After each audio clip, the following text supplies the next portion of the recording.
दोस्तों, आज हम एक ऐसे मुल्क की तरफ रुख करेंगे जो दुनिया के अमीर देशों में गिना जाने वाला एक मुल्क है और इस मुल्क का नाम है सऊदिया अरबिया। दोस्तों, इस मुल्क की तरक्की का सफ़र ज़मीन से निकलने वाले तेल के ज़रिए शुरू हुआ और आज ये एक अहम ऑयल एक्सपोर्टर बन चुका है।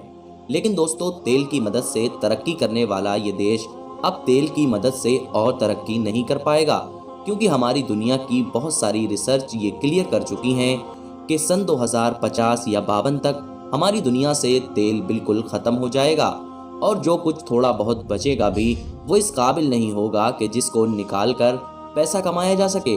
और इसीलिए सऊदिया अरबिया को भी इस चीज़ को लेकर डर सता रहा है, क्योंकि सऊदिया अरबिया का तो पूरा एम्पायर ही तेल पर खड़ा हुआ है। सऊदी अरब ने इससे निपटने के लिए तैयारियां भी शुरू कर दी हैं और वो अब अपने देश को ऐसा बनाना चाहता है कि अब सऊदी अरबिया तेल पर नहीं बल्कि टूरिज्म और इस तरह की दूसरी चीज़ों पर डिपेंड हो। फ्यूचर में आने वाले इस बड़े खतरे से निपटने के लिए सऊदी अरबिया की तरफ से जो बहुत सारे कदम उठाए गए हैं, उनमें सबसे अहम फैसला एक सिटी को माना जा रहा है। यानी अब सऊदी अरबिया ने एक ऐसा शहर आबाद करने का फैसला किया है जो ना पूरी दुनिया में सबसे अलग और अनोखा होगा, बल्कि दुबई जैसे एडवांस शहर से भी ज़्यादा अट्रैक्ट होगा। यानी दुबई से भी ज़्यादा लोगों को अपनी तरफ खींचने में कामयाब होगा। इस शहर को द लायन सिटी का नाम दिया गया है। अब आप में से काफ़ी सारे लोग ये सोच रहे होंगे कि आखिर इस शहर को द लायन सिटी का नाम क्यों दिया गया है और आखिर इस शहर में ऐसी कौन सी चीज़ होगी जो इसको पूरी दुनिया में अलग बनाएगी। मैं आपको बताता चलूं कि आमतौर पर दुनिया के सभी शहर सेंटर से शुरू होकर बाहर की तरफ फैलते चले जाते हैं, मगर ये पहली ऐसी सिटी होगी जो बिल्कुल एक स्ट्रेट मतलब एक सीधी लाइन में बसाई जाएगी। और ये स्ट्रेट मतलब सीधी लाइन भी कोई छोटी लाइन नहीं होगी, बल्कि लगभग 170 किलोमीटर लंबी होगी। अब आप लोग समझ सकते हैं कि आखिर इस शहर को कैसे बसाया जाएगा। यानी एक पतली सी लाइन की तरह ये शहर 170 किलोमीटर में फैला हुआ होगा। मोहम्मद बिन सलमान के जो सऊदी किंग सलमान बिन अब्दुल अजीज के बेटे हैं और इस वक्त पूरे सऊदी अरब को चला भी रहे हैं, उनका ये मानना है कि 2030 तक वो इस सिटी को पूरी तरीके से कंप्लीट कर लेंगे। इस सिटी के अलावा भी उन्होंने बहुत सारे टारगेट पहले से ही तय कर रखे हैं कि जिसको वो 2030 तक कंप्लीट करना चाहते हैं।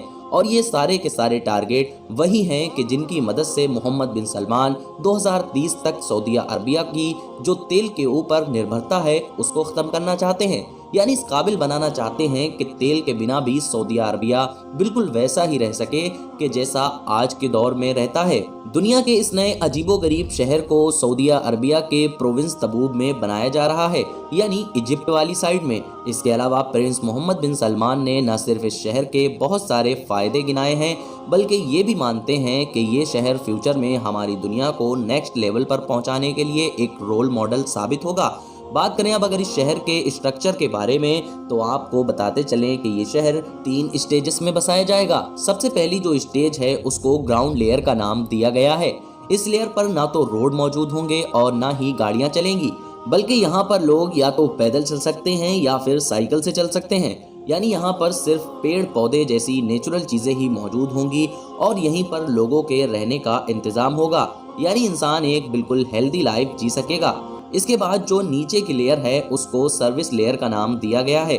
यानी सेकंड स्टेज में गाड़ियां भी चलेगी और रोड भी होंगे और इसके अलावा भी जो आम कमर्शियल एक्टिविटीज़ होती हैं, यानी कि मॉल्स, ऑफिसेस और इस तरह की सारी चीज़ें इसी स्टेज पर ही मौजूद होंगी। यानी एक एडवांस सिटी में आप जितनी भी फैसिलिटीज़ पाते हैं वो इस शहर की सेकेंड स्टेज पर, जिसको सर्विस लेयर का नाम दिया गया है, उसमें पा सकेंगे। अब बात करें अगर इसकी तीसरी यानी फाइनल स्टेज की, तो इसमें आपको बताते चलें कि उसको इस शहर की सबसे ख़ास चीज़ भी माना जा रहा है, क्योंकि इस लेयर के अंदर सिर्फ और सिर्फ ट्रांसपोर्ट सिस्टम का ही इंतज़ाम किया गया है। वो भी इतना ultra high speed transport system के जो 170 किलोमीटर लंबे शहर को पल भर में ही कवर कर सकता है। ये दावा किया जा रहा है कि इस शहर में रहने वाले लोग एक कोने से दूसरे कोने तक सिर्फ और सिर्फ 20 मिनट में पहुंच सकेंगे। यकीनन दोस्तों, 170 किलोमीटर लंबे सफ़र को सिर्फ और सिर्फ 20 मिनट के अंदर तय करना एक अमेजिंग चीज़ है।